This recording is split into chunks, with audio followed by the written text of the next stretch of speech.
All right, let's talk about ecological succession, which is something you should have learned at the end of your freshman year of biology if you've already taken bio. All right. So, what is ecological succession? It's the process by which communities of organisms in a particular area change over time. And by communities, I mean all the different species that are living in an area.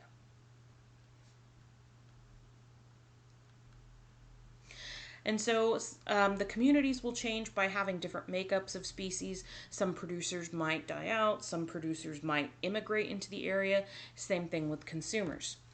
And it's a result of a bunch of interactions between living and non living factors, so biotic and abiotic factors, which we'll talk about a little more when we talk about the specific examples.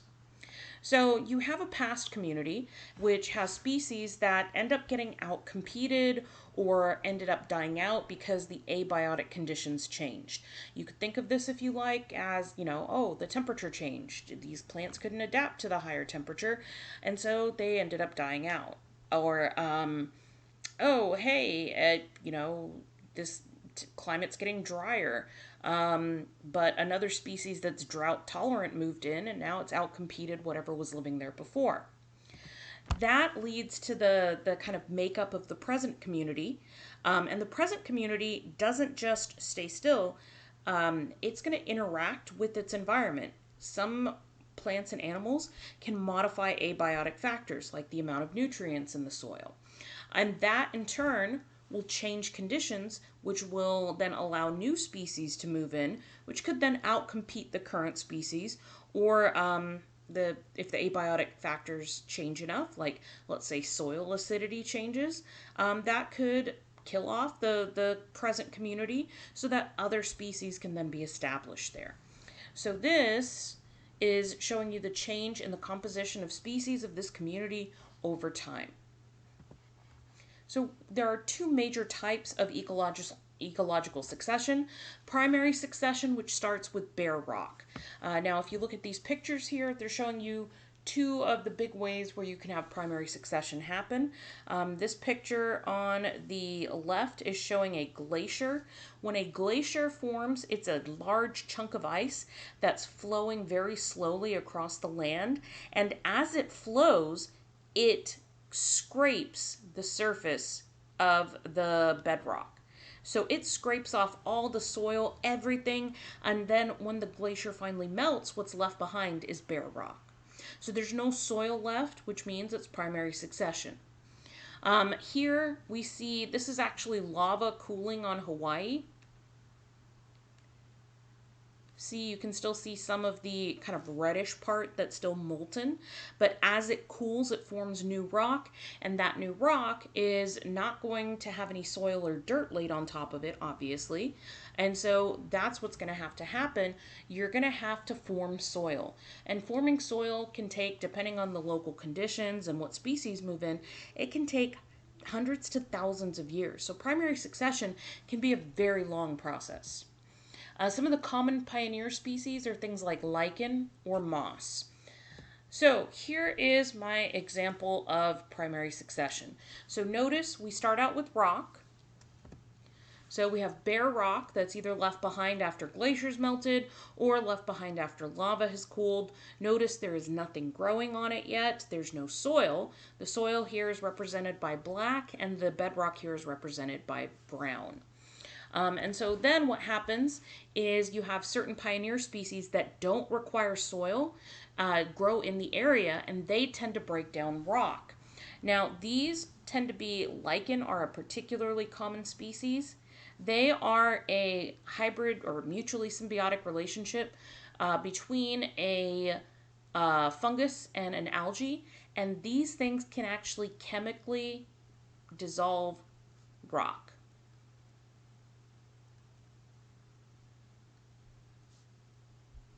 So you may start out with solid rock, but after you have lichen attached to it for, a couple hundred years, it'll start breaking into smaller and smaller chunks, which once organisms start to die and add some organic matter, will start to create some soil.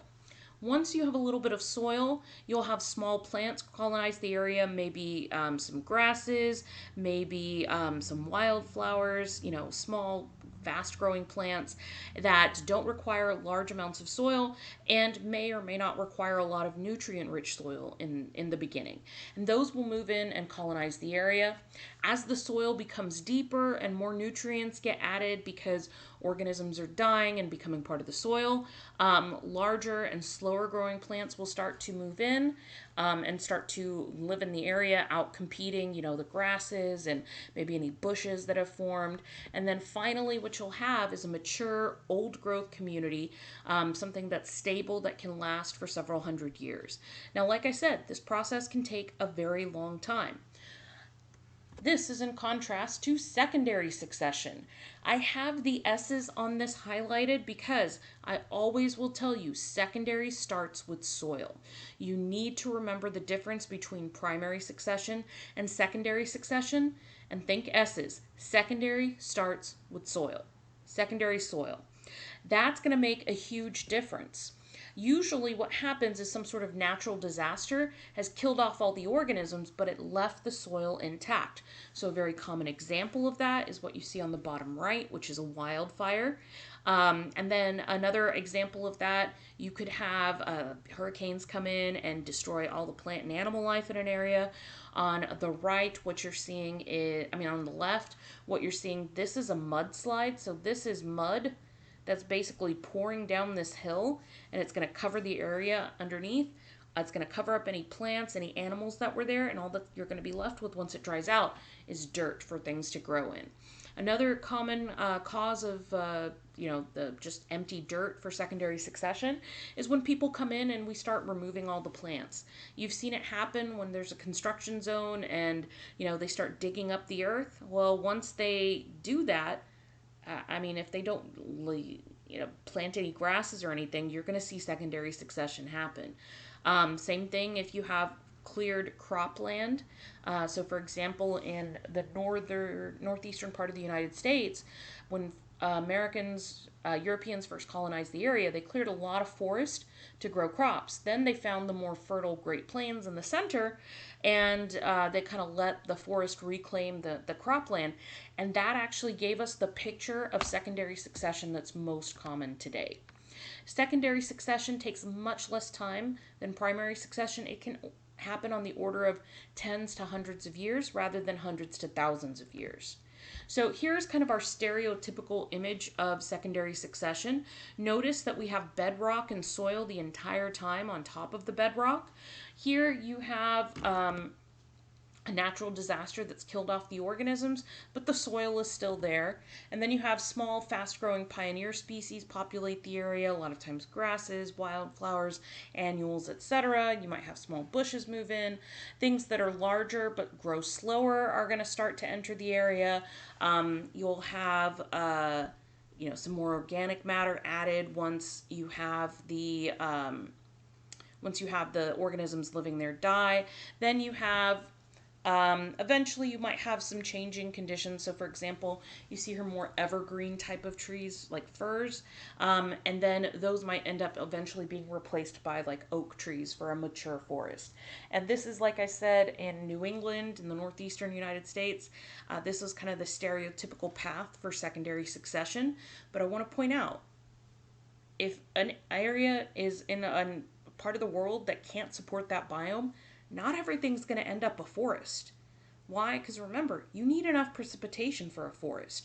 So if you're out there in the Sahara and you clear a patch of something that's growing, it's not going to sprout a forest in 200 years. It's still going to be desert. But plants that are adapted to that area might move in. Similarly, if you go up in like the Great Plains and you clear some land, when you let stuff grow back, you're probably not going to have a full-on forest. You may have a few trees here and there, mostly bushes and grasses and things like that. So what are pioneer species? I've mentioned them a couple of times. They're usually generalists, meaning that they can survive in a wide variety of conditions, and they usually have pretty fast reproductive times, so they can reproduce very quickly. After you have your plants, species and plant communities established, then animals that can feed off of those will start to move in. That's also why you don't see pioneer species being animals. They're always going to be plants or producers, or lichen, which is like, a plant and a fungus had a baby. Some examples, you get moss and lichen on bare rock because they don't need soil, or they can grow in super shallow soil. And actually, both of those can eat away at rock to help form soil. When you have soil present, usually it's going to be annuals, which are plants that live for a year, small plants. If you've ever had a garden, I've had grown basil before, that lives for a year and then it dies. Any sort of grasses and things like that.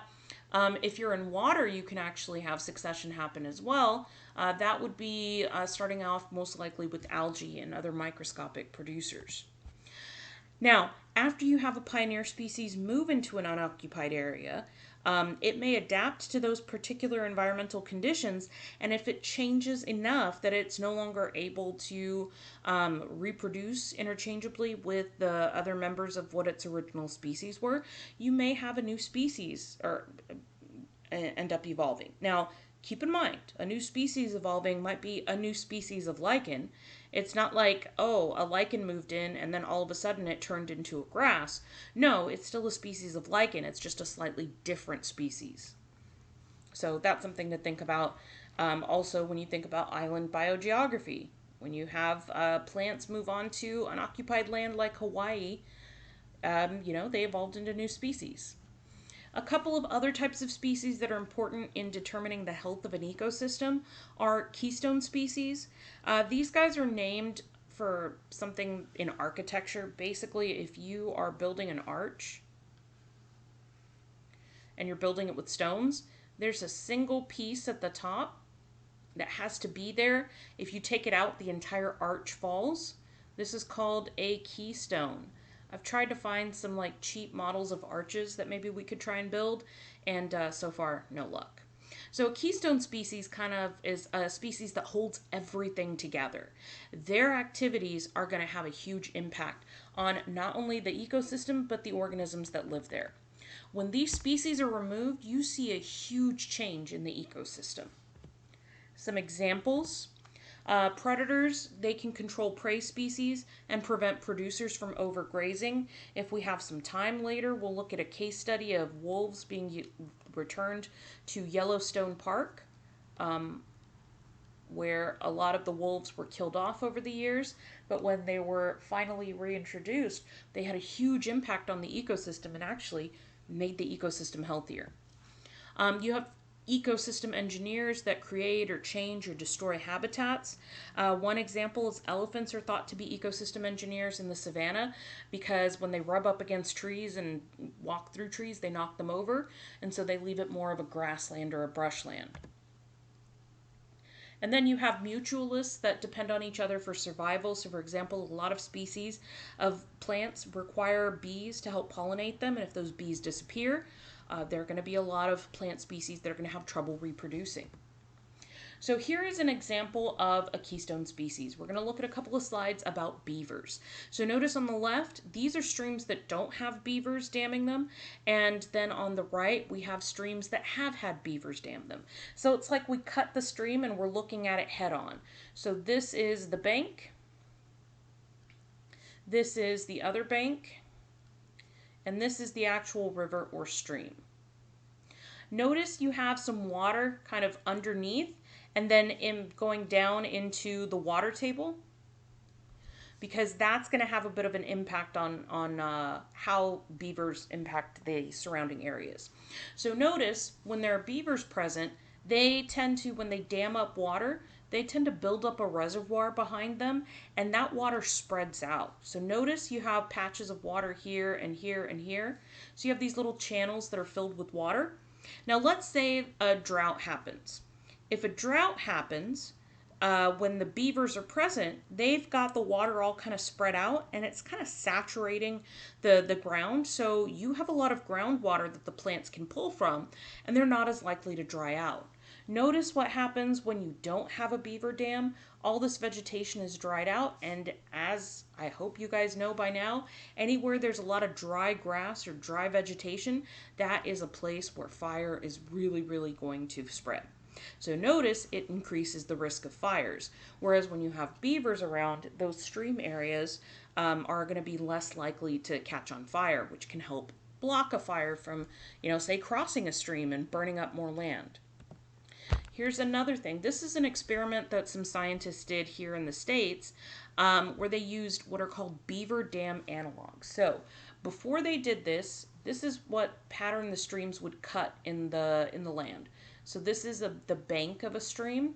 This is the opposite bank. And here is the water flowing. So the water would be flowing out of the page and at you.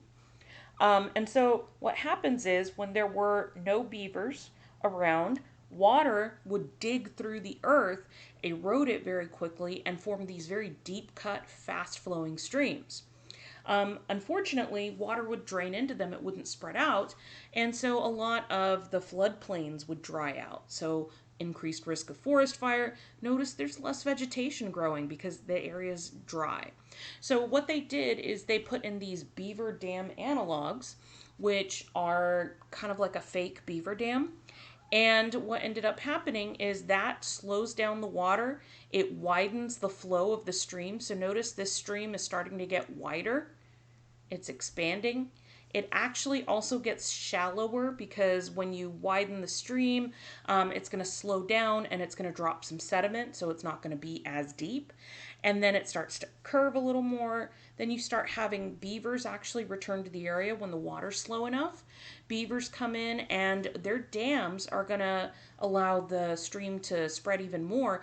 Notice now we have this kind of complex waterland, wetland there that's able to retain a lot of water and that's able to support a lot of different types of life.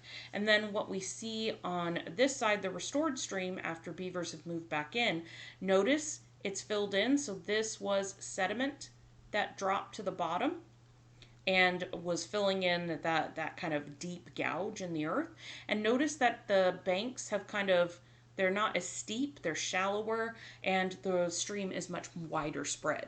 So beavers have a massive impact as ecosystem engineers on the organisms. They also change the types of trees that could grow in the area. So notice we have a lot more trees growing because there's more water available, and different species are also available, which provide food for other animals.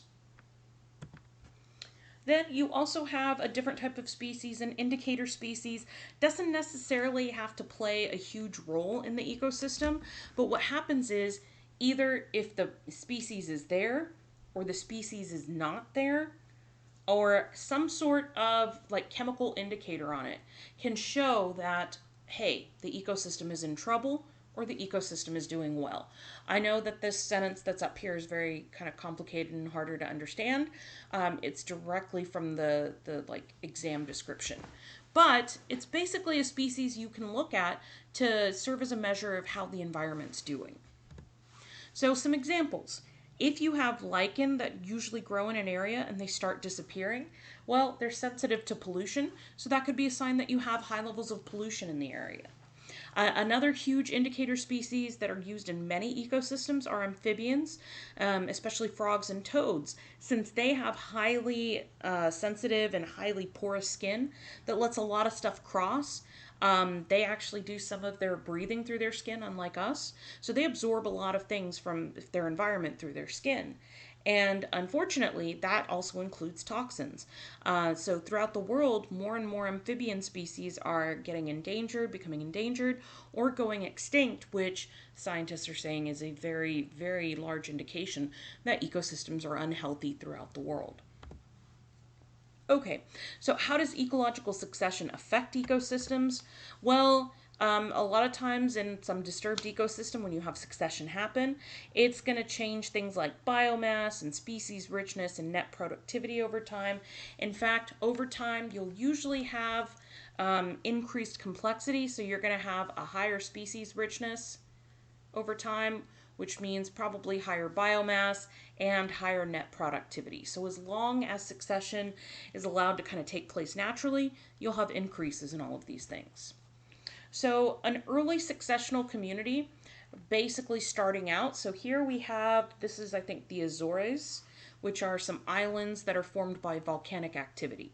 And notice that you have very little plant life. It's very short. You see mostly kind of moss and lichen because there's no soil here. So this is a very early successional community in where primary succession is going to take place. It's going to have a very simple structure. You're not going to have a super complicated food web. You may not have a lot of complicated symbiotic relationships having developed. All the organisms that live there will probably be generalists, so they're going to have broad niches, and you're not going to have a lot of species diversity. I mean, it looks like you've got one species of some sort of moss, maybe that's a lichen, that's growing there, and I don't see a lot of other species. On the other hand, a climax community, which is what is usually going to happen after hundreds and hundreds of years of succession, this is also in the Azores, but on a different island. And this is a picture of forest on the Azores that kind of serves as a climax community. It's dominated by a few long-lived plant species, which are the trees, in this case, that's sometimes called a mature or an old growth community. So those terms are interchangeable, and it's characterized by a complex structure. There will be lots of species interactions. Organisms have had time to evolve and adapt, so that way they can have a mutual symbiosis with another organism, or be parasites of another organism, or take advantage of another organism with a commensalism relationship. You'll have some complicated food webs. You'll have a lot of organisms interacting with each other, and they tend to get more specialized. Why? Because they're going to be more species richness, more competition, and so they have to kind of partition up the resources in order to survive. And like I said, high species diversity. So that's it for succession. This is technically the last lesson in Unit 2. Your next notes may be on populations, which is Unit 3, although there is the possibility that I'll go back at some point and fill in the 2 sets of missing notes that I have not completed yet.